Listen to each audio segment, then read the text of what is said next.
Hey, this is Kevin from Black Armour. Today we're going to be demonstrating how to install this universal mat in the back of this pickup truck.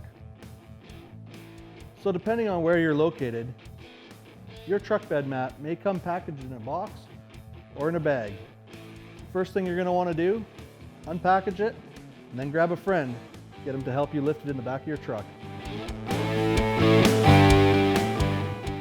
Now this is our universal truck bed mat. It's not going to fit quite as tight as the custom mat around all the curves of your bed, but it'll definitely still get the job done. Now this universal mat, we've designed this relief cut in here.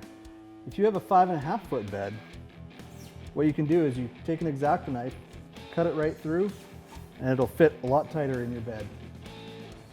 The other thing you can do is leave this flap on, and it acts as a protection for the back wall of your bed. So now that you have this bed mat up in your back of your truck, all you got to do, cut those straps and roll it out. It's just that easy.